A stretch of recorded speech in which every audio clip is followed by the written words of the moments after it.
Hari ini pastinya kita akan berdialog bersama dengan jurnalis senior Nuim Hayat dari Melbourne, Australia, yang tentunya akan membahas isu menarik, isu global yang menjadi buah bibir di masyarakat ya.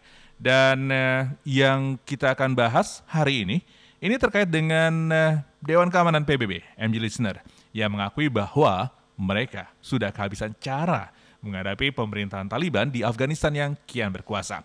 Pada hari Kamis 16 Maret 2023, Dewan Keamanan PBB dengan suara bulat mengadopsi sebuah resolusi yang menyerukan rekomendasi independen tentang solusi memerangi tantangan-tantangan di negara tersebut, termasuk penindasan Taliban terhadap hak-hak perempuan dan anak perempuan di Afghanistan. Bagaimana kekuasaan Taliban yang sangat diskriminatif dalam merenggut hak-hak perempuan Afghanistan. Dan tentu saja kita akan bahas bersama dengan jurnalis senior Nuim Hayat dari Melbourne, Australia. Assalamualaikum Bang Nuim, apa kabar? Waalaikumsalam warahmatullahi wabarakatuh. Kabar baik. Bang Nuim di Melbourne, jam berapa sekarang? Puasanya tinggal berapa jam lagi berarti ya? Oh, enggak. Saya sudah puasa, sudah puasa 7 jam, 7 jam, masih ada 5 jam setengah lagi. Wah, jadi masih 5 jam karena bukanya iftarnya 7.32 hari ini. Jadi 19.32. Nah, MJ Listener yang mau berbuka puasa lebih cepat bisa ke Melbourne ya? Enggak lah. Enggak gitu juga konsep. 19.32. Iya. Jadi jam 7 nanti malam, 7 Betul. lewat 32 menit. Enggak gitu juga Bang ya konsepnya. Tadi pukul 6 kurang 15. Iya, enggak gitu jadi juga makin konsepnya. Kan, makin ke timur makin cepat. Tapi tidak juga kan, jadi puasanya kita lebih lama. Betul nanti juga. Kalau sudah tanggal 1 April, nah itu bukanya pukul 6 sore. 6 Tidak sore. pukul 7.30 tapi pukul 6 sore. Ya. Oke. Semoga ibadah kita di hari pertama puasa ini dan juga di hari-hari berikutnya di bulan puasa ini berkah ya Bang Nuim ya, dan mendapatkan pahala yang pahala yang cukup lah buat kita semua. Dan Insyaallah. Amin ya rabbal alamin. Bang Nuim, ini kita hari ini ngebahas soal Taliban lagi nih Bang. Ini ya perihal soal diskriminasi perempuan di bawah rezim Taliban ini tidak henti-hentinya terus dilakukan. Kita melihat dan mendengar kembali beberapa momen penting saat hak dan kebebasan perempuan Afghanistan direnggut. Kadang-kadang melalui perintah formal dan di lain waktu secara lebih halus melalui perubahan aturan lokal. Seperti apa Taliban berkuasa di Afghanistan sejak 2021 ya, tepatnya di 15 Agustus 2021, ini udah hampir 2 tahun. Gimana Bang? Ya, tidak ada kemajuan dalam hal ini sebenarnya, karena apa yang semula mereka berikan isyarat, seakan-akan mereka akan mengubah pandangan, tidak lagi akan begitu dalam tanda kutip diskriminatif terhadap perempuan. Tapi apa yang terjadi adalah bahwa mereka kembali melarang perempuan untuk menuntut ilmu. Jadi kita dalam hal ini mengatakan kepada diri kita, kalau orang kemudian menilai Islam dengan apa yang dilakukan oleh Taliban, karena mereka itu mengaku sebagai yang paling muslim dan lain sebagainya, maka itu akan memberikan semacam cerminan yang jelek sekali terhadap Islam. Tidak demikian halnya. Oleh sebab itu UNESCO misalnya, tadi disebutkan Perserikatan Bangsa-Bangsa, UNESCO mengeluarkan pengumuman yang mengatakan bahwa pendidikan itu adalah hak setiap manusia. Pendidikan itu adalah hak setiap manusia. Tapi tidak terjadi di Afghanistan, pendidikan itu dibatasi hanya untuk laki-laki. Padahal kalau mereka betul-betul mengaku Muslim, mereka betul-betul menghayati dan memeluk agama Islam, mereka tentunya dipandu oleh apa yang dikatakan Islam. Jadi hadis-hadis Rasulullah itu banyak sekali yang mengatakan bahwa menuntut ilmu itu adalah fardu. Menuntut ilmu itu adalah wajib bagi setiap muslim. Jadi bukan hanya untuk muslim tapi juga muslimah. Bukan hanya untuk laki-laki tapi juga untuk perempuan. Nah, ini menariknya. Ada sebuah buku yang ditulis oleh seorang wartawati dari Amerika, Carla Power namanya.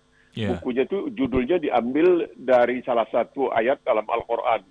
Apabila katanya seakan-akan sekiranya pun lautan adalah tempat tinta, maka masih belum cukup untuk menulis kalam Allah. Nah, dalam buku itu dia mewawancarai seorang ulama besar yang dari India yang sekarang ini menjadi dekan kajian Islam di Universitas Cambridge di Inggris. Ini Universitas Cambridge itu ada di Inggris itu ada dua universitas yang terkenal, Oxford, Cambridge, suka disebut Oxbridge. Nah, ini orang yang bernama Muhammad Akram Nadwi, dia mengatakan bahwa pada awalnya dia menduga ada barangkali 30-40 orang perempuan dalam Islam yang bisa dianggap sebagai ulama. Tetapi ketika dia melakukan penelitian, dia mendapati bahwa jumlah mereka itu ada 9.000. Ada 9.000. Dan perempuan-perempuan yang menjadi ulama ini tidak segan-segan menunggang kuda, menunggang unta untuk pergi ke suatu tempat kalau mereka mengetahui bahwa di situ mungkin ada sesuatu ilmu pengetahuan yang bisa mereka peroleh. Jadi dikatakan oleh Muhammad Akram Nadwi, bahkan para ulama laki-laki tidak segan-segan untuk berkonsultasi dengan istri mereka yang mengetahui tentang soal-soal hadis, tentang soal-soal fatwa dan lain sebagainya. Ini yang tidak diperhatikan oleh Taliban. Mereka seakan-akan mengatakan, ya kita paling muslim dan sebagainya. Oleh sebab itu kita melarang perempuan untuk menuntut ilmu. Ini adalah suatu pelanggaran yang sangat berat terhadap ajaran Islam. Karena di samping merugikan sebagian dari makhluk Allah SWT, yaitu muslimah, juga mereka memberikan semacam kesan yang sangat tidak mendukung bagi Islam dan umat Islam. Apalagi mereka yang tinggal di negara-negara di mana Muslim adalah minoritas. Tapi coba Prihadi pikir ya. Adi pikir begini. Kalau misalnya Taliban mau melihat saja ke Republik Singapura, di situ presidennya Halimah Ya'qub, betul nggak? Halimah Ya'qub itu pakai jilbab. Lalu misalnya kita melihat kalau dia melihat ke Jawa Timur, gubernurnya Khofifah Indar Parawansa pakai jilbab. Mantan wali kotanya juga pakai jilbab yang sekarang jadi menteri sosial. Kemudian kalau kita lihat misalnya di Amerika Serikat, anggota Kongres Federal ada 2 orang.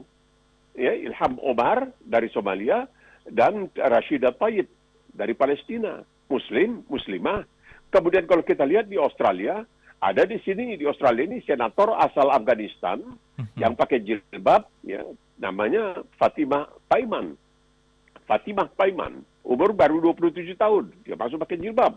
Ada lagi di samping itu yang bernama Faruqi dari Pakistan, dia seorang perempuan dan dia juga seorang insinyur, dia Muslim. Kemudian menteri muda dalam kabinet Perdana Menteri Albanisi, yaitu Anne Ali, juga seorang muslimah. Jadi apa yang mereka katakan tentang muslimah di Afghanistan tidak boleh menuntut ilmu. Padahal Rasulullah mengatakan menuntut ilmu itu wajib, fardu untuk setiap muslim. Termasuk laki-laki dan perempuan, anak-anak dan lain sebagainya. Jadi bagaimana ini bisa mempertanggungjawabkan nanti? Iya, padahal di awal-awal Taliban kembali menguasai Afghanistan ini juru bicaranya mengatakan bahwa perempuan dan laki-laki Afghanistan ini memiliki hak yang sama. Ia juga menyatakan bahwa Taliban ingin membangun masa depan Afghanistan dan melupakan kejadian masa lalu. Tapi pada akhirnya, gender dan seksualitas pun tak luput menjadi target politik oleh Taliban. Dan Taliban ingin menegaskan bahwa pada akhirnya, ideologi dan norma gender serta seksualitas yang dianutnya adalah yang paling benar. Dan pada akhirnya ya seperti ini, adanya diskriminasi di perempuan di Afghanistan seperti itu. Kalau kita lihat Bang Nuim juga, di tanggal 21 Maret 2022 ini pembawa acara perempuan TV diperintahkan untuk menutupi wajah. Presenter TV itu namanya Yalida Ali, Bang Nuim, dan mengunggah video di media sosial sehari setelah pengumuman. Ia berkata bahwa semua rekan laki-lakinya juga mengenakan penutup wajah saat siaran sebagai bentuk protes atas instruksi Taliban. Apakah kekuasaan Taliban menjadi begitu mutlak di Afghanistan sampai kemudian hal-hal seperti pekerjaan, hal-hal normatif yang biasa yang dilakukan oleh pekerja TV gitu kan, perempuan gitu, masih harus menutupi wajahnya seperti itu? Itu dia, karena kekuasaan. Mereka namanya Taliban. Taliban itu dari bahasa Arab, Talib. Talib itu artinya murid, betul. Jadi barangkali memang mereka itu harus belajar. Ini kan mereka lulusan-lulusan madrasah dulu banyak di Pakistan dan lain sebagainya. lalu memakai nama Taliban yang artinya adalah anak murid. Tapi kalau memang bahwa kita melihat kekuasaan itu bisa sangat opresif, sangat menindas, ya. Kita lihat saja di Korea Utara juga seperti itu. Laporan terakhir mengatakan mungkin 88% rakyat di Korea Utara itu sedang menderita kelaparan dan lain sebagainya. Sedangkan pemerintahnya berfoya-foya dengan senjata-senjata nuklir yang terus-menerus melakukan uji coba.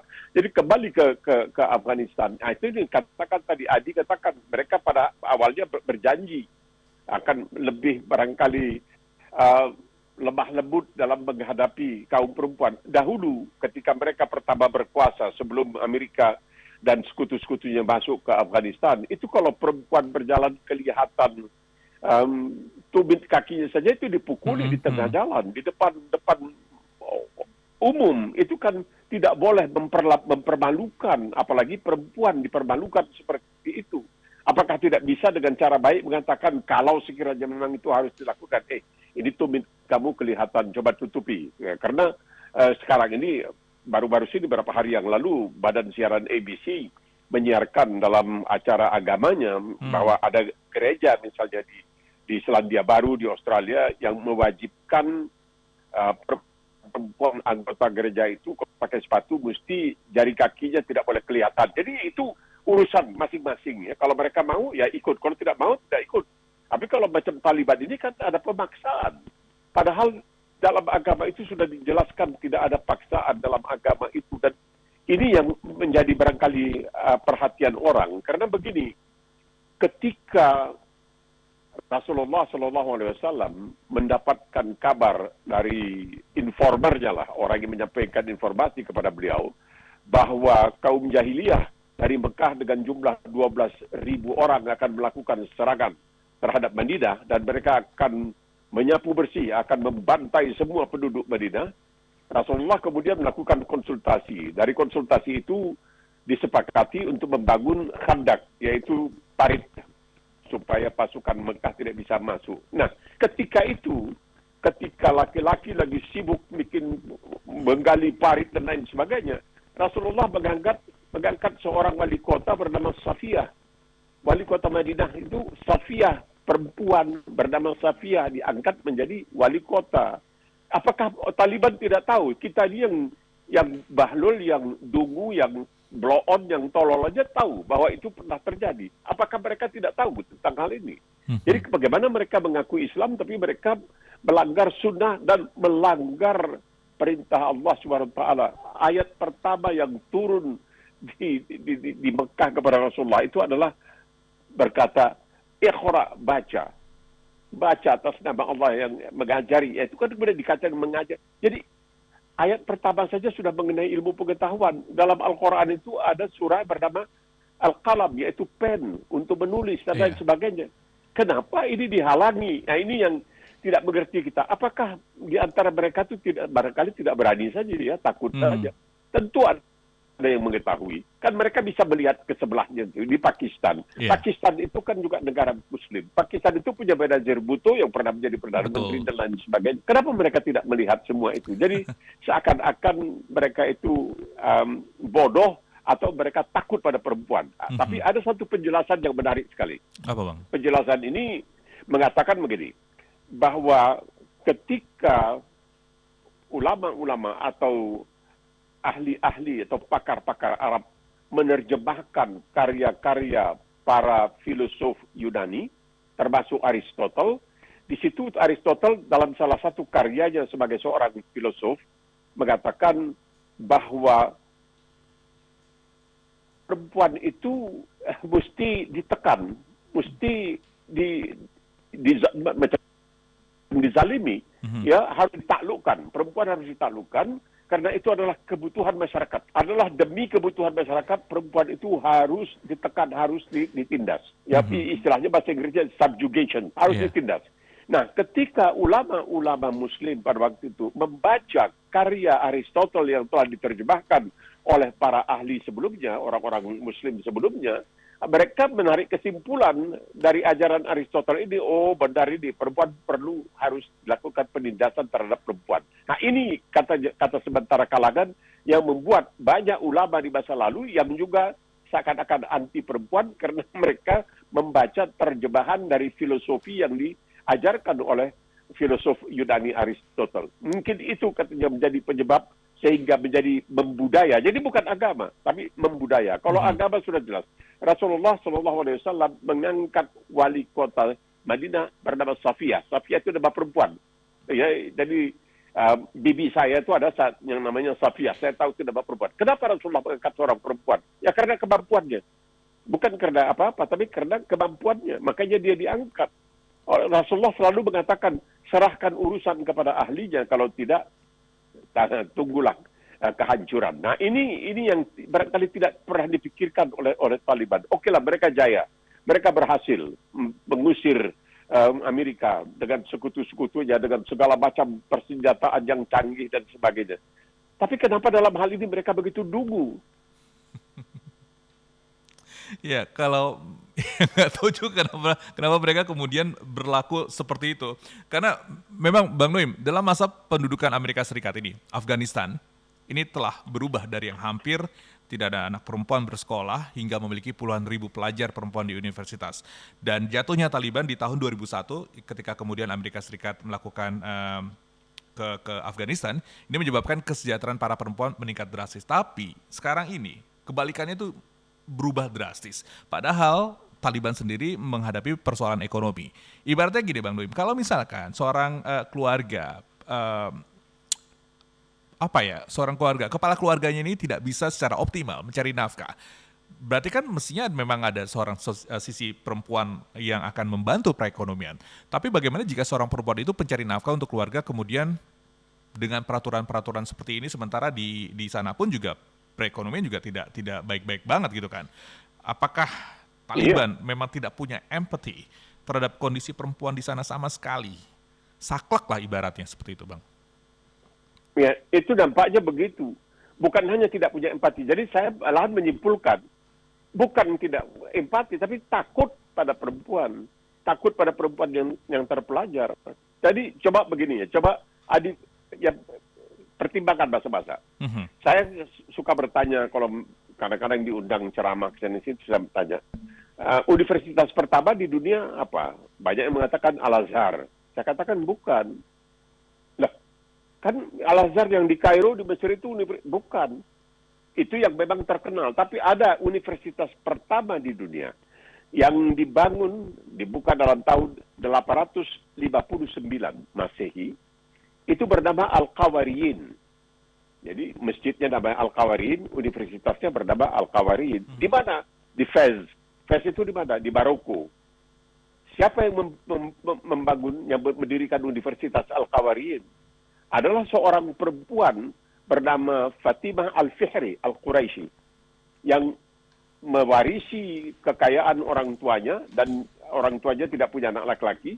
Dia kakak beradik, dua-duanya perempuan. Maka dia memutuskan untuk menggunakan uang itu untuk membangun masjid dan membangun universitas. Tahun 859 Masehi. Dan universitas serta masjidnya dua-duanya bernama Al-Qawariyin. Nah, di antara yang wisuda, di antara lulusannya adalah seseorang yang kemudian menjadi paus pimpinan gereja Katolik sedunia, yaitu Sylvester kedua. Nah, bayangkan ini perempuan yang mendirikan universitas. Saya yakin mesti banyak di Afghanistan yang mengetahui tentang sebuah ini. Tapi barangkali ya tidak berani. Tidak berani. Jadi kalau kulil haq kana muran, sebutkan yang benar biar bagaimanapun pahitnya. Tidak berani mereka menyampaikan kepada Taliban.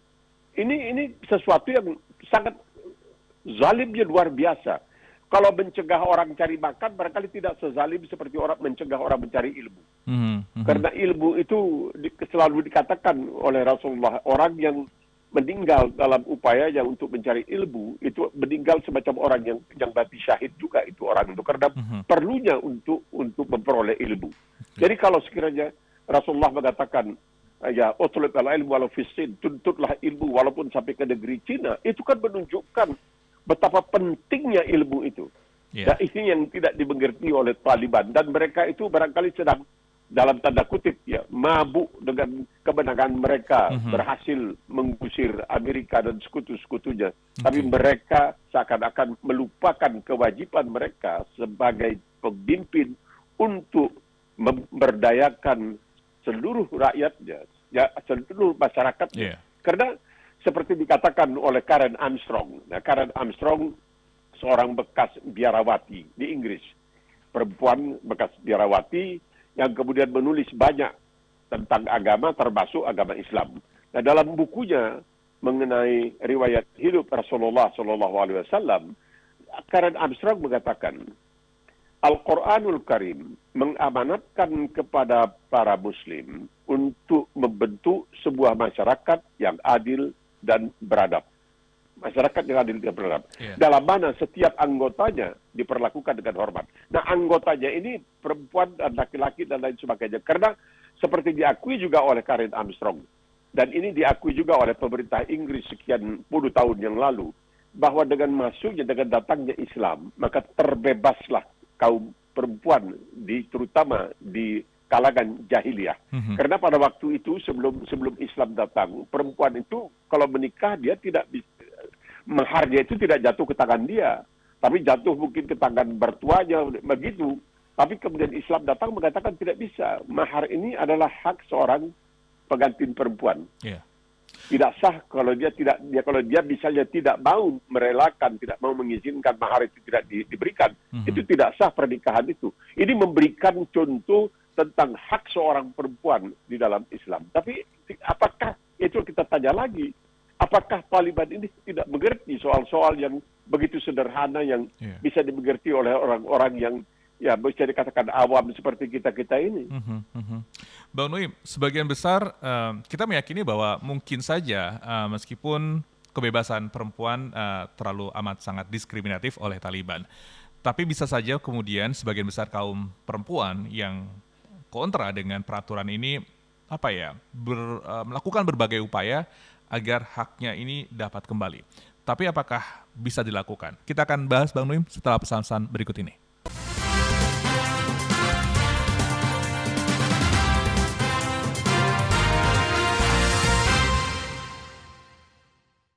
Ya, Bang Nuim, kita akan lanjutkan. Terakhir saya bertanya bahwa sebagian besar kaum perempuan yang kontra dengan peraturan yang diberlakukan oleh Taliban ini berupaya untuk mendapatkan haknya kembali.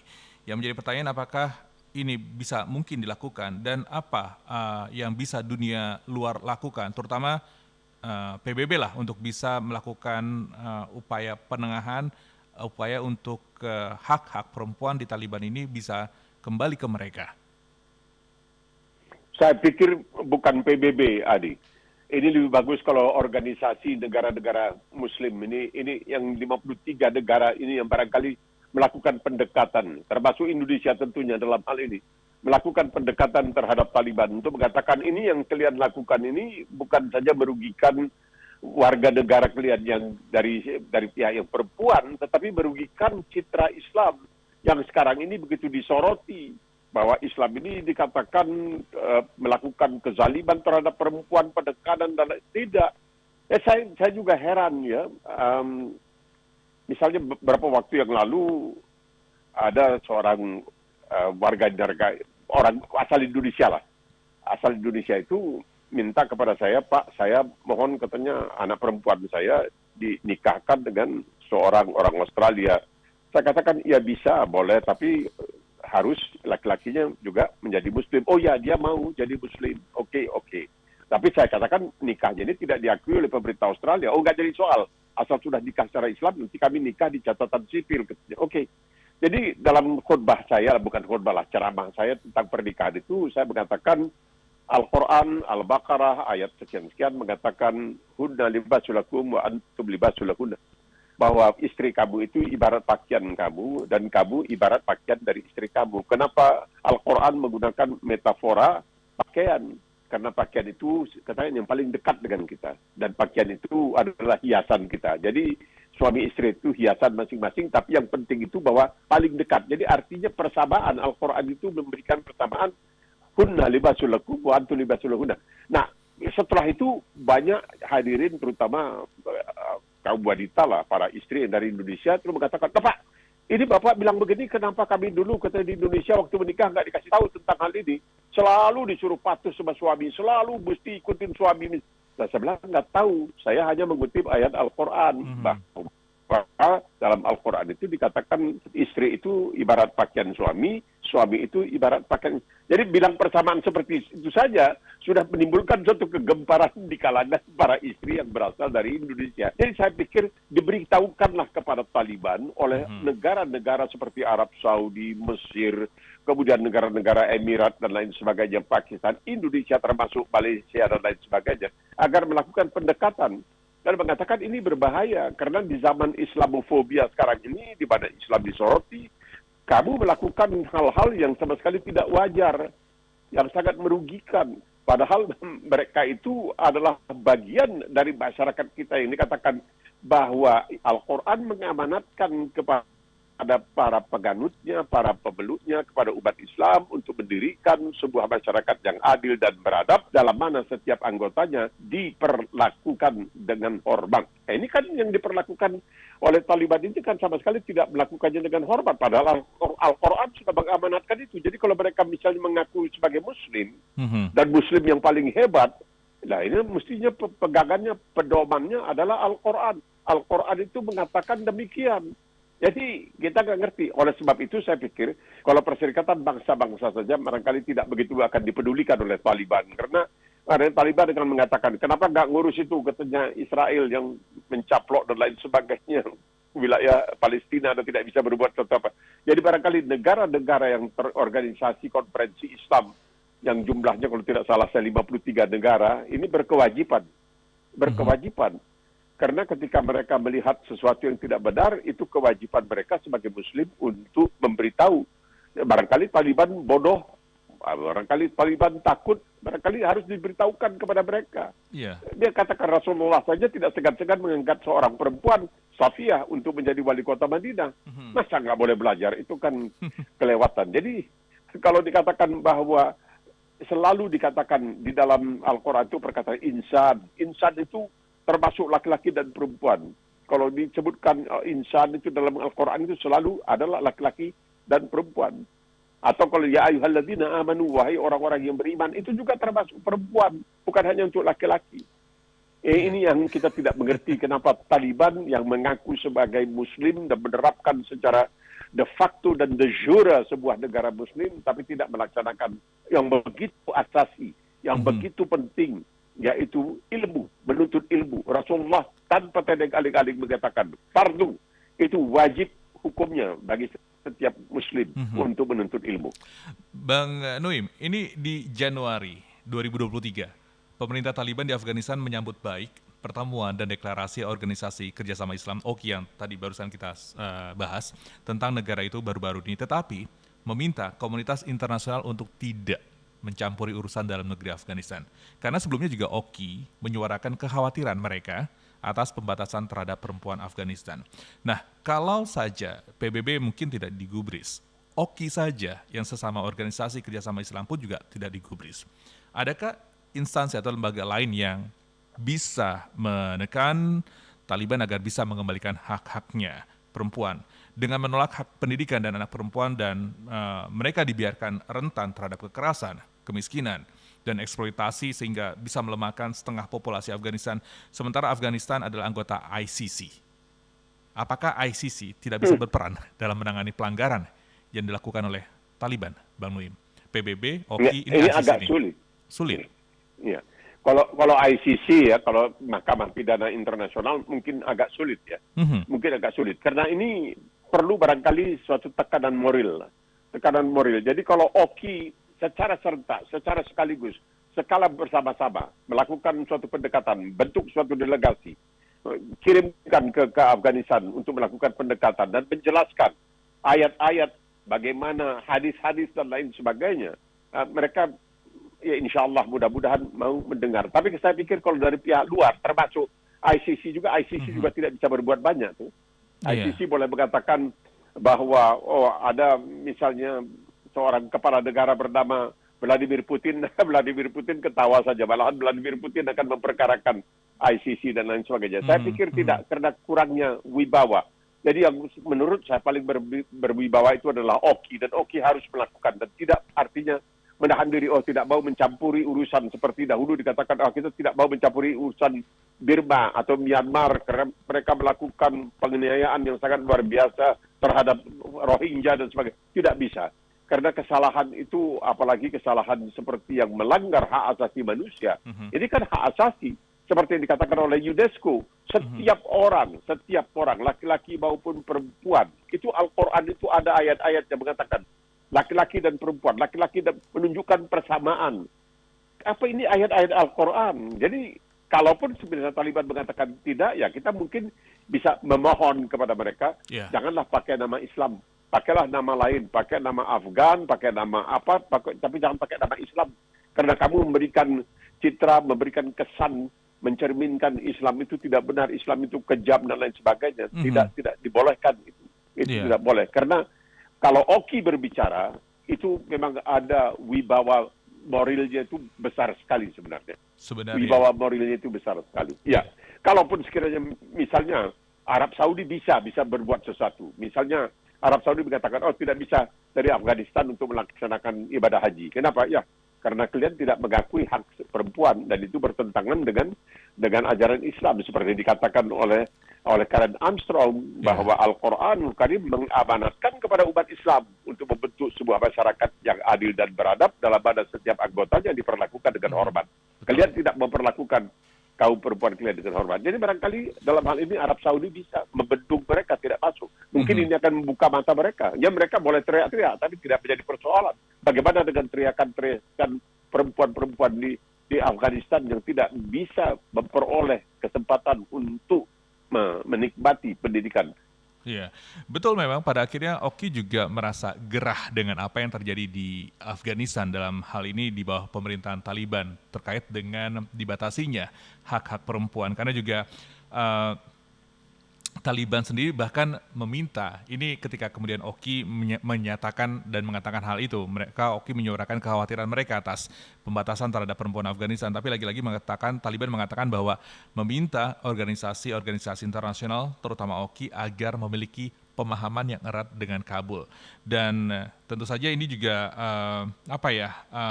ada kekhawatiran organisasi Oki dalam hal ini mengenai pendidikan perempuan dapat dipahami, namun kepemimpinan Islam di Iran mengambil langkah sementara untuk hal ini, dan kekhawatiran itu akan teratasi setelah adanya lingkungan yang kondusif. Tapi yang menjadi pertanyaan adalah bagaimana kemudian menantikan lingkungan yang kondusif ini jika dalam negeri Afghanistan di bawah kekuasaan Taliban ini bisa berjalan dengan baik. Kita akan bahas, Bang Nuim, setelah pesan-pesan berikut ini.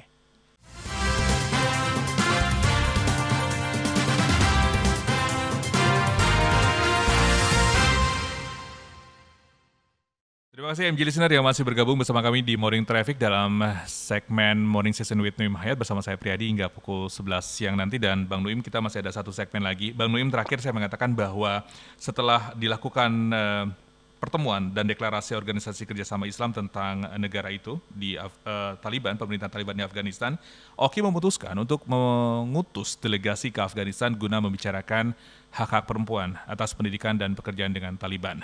Sementara itu, pemimpin dunia seperti Presiden Turki Erdogan mengatakan bahwa ia mengkritik tegas larangan Taliban itu terkait dengan hak-hak perempuan yang dicabut. Menurutnya, menghalangi akses pendidikan bagi anak perempuan tidak manusiawi dan tidak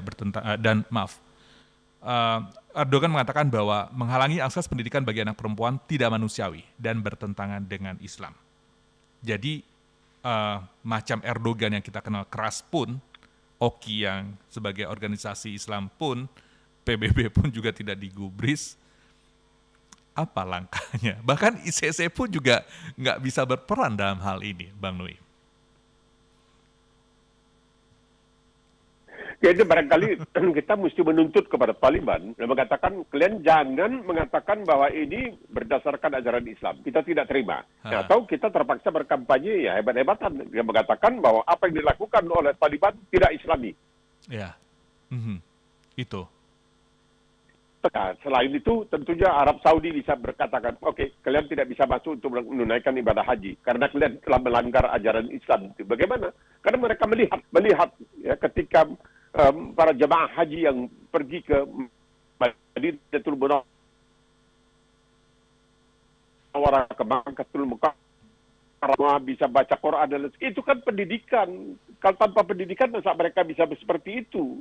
Tidak, itu diutamakan sekali. Pendidikan itu sangat diutamakan. Pengetahuan, mencari pengetahuan itu sangat, seperti dikatakan, kalau tidak, kenapa ayat pertama adalah wahyu itu harus Iqra? Kenapa di dalam Quran ada surah bernama Al-Qalam, artinya pena? Dan ini kan semuanya bisa dijelaskan kepada mereka. Kalau mereka juga tidak mau, ya mengatakan, tolonglah, jangan pakai nama Islam karena kalian tidak melakukan ini. Sangat kalau komunis kita tahu, komunis tidak percaya kepada agama misalnya, tapi kalau kalian dan kalian lakukan semua ini karena Islam, itu salah. Mungkin saja kalian juga terracuni oleh apa yang dikatakan oleh Aristotle, bahwa perempuan itu harus ditindas dan karena demi keselamatan masyarakat dan lain sebagainya. Itu tidak bisa diterima karena mereka merupakan bagian, sampai Rasulullah SAW mengatakan, ketika kamu mencari surga, jangan jauh-jauh, cari di bawah telapak kaki ibu kamu, bukan ibu kamu. Itu saking pentingnya itu perempuan itu memainkan. Masa tidak diperbolehkan untuk menuntut ilmu?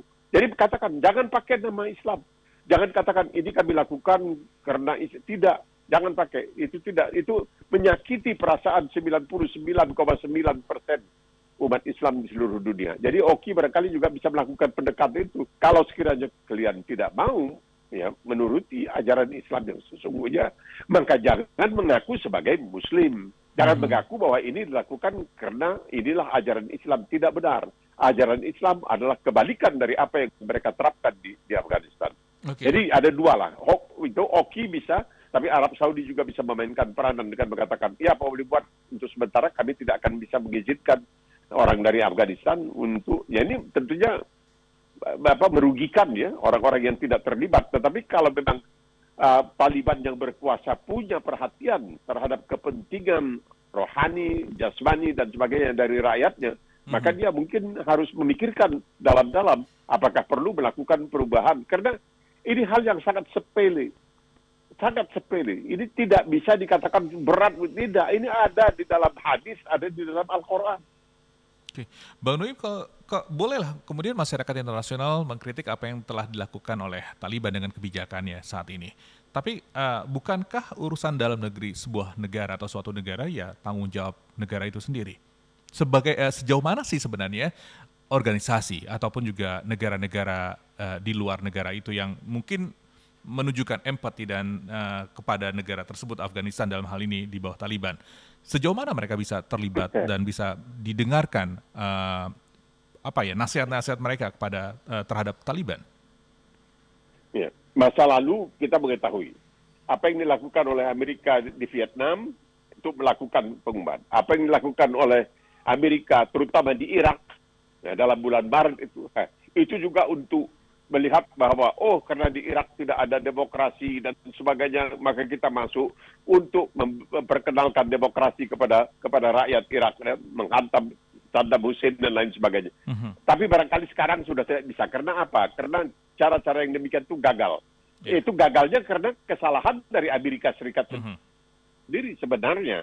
Sehingga orang kehilangan kepercayaan. Jadi dalam hal yang seperti ini, memang bisa dikatakan, tidak bisa mencampuri urusan, tapi tidak bisa. Afghanistan sebagai bagian dari umat manusia, itu kita punya tanggung jawab juga terhadap sebagian dari rakyatnya.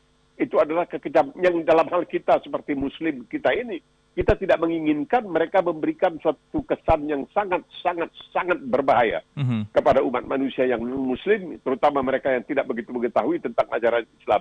Sehingga mereka tambah diperkuat cara prasangka mereka terhadap Islam tambah diperkuat. Tuh lihat tuh Taliban yang mengaku Muslim dan umat Islam nampaknya bahasa Jawanya meneng wae, itu tidak berkata membisu seribu bahasa, tidak mengatakan sesuatu. Jadi kita punya tanggung jawab lah untuk meluruskan apa yang bengkok sekarang ini di Taliban, khusus mengenai soal pendidikan untuk kaum perempuan, untuk anak-anak perempuan, untuk pemudi-pemudinya, untuk orang-orang perempuan yang ingin ke universitas dan lain sebagainya. Mereka mampu, seperti saya katakan, Yeah. yang namanya Fatimah Al-Paiban itu, Fatimah Paiban itu sekarang ini menjadi senator umur 27 tahun. Asalnya dia berasal dari Afghanistan. Umur 27 tahun terpilih sebagai senator. Yeah. Sekarang ini duduk sebagai senator di dalam Senat Australia. Jadi kan ini sesuatu yang sangat luar biasa. Baik. Menjadi senator di sebuah negara seperti di Australia yang diakui pendidikannya dan lain sebagainya. Makanya begitu banyak mahasiswa-mahasiswi dari Tiongkok itu ekspor pendidikan Australia itu sampai 30 miliar dolar nilainya.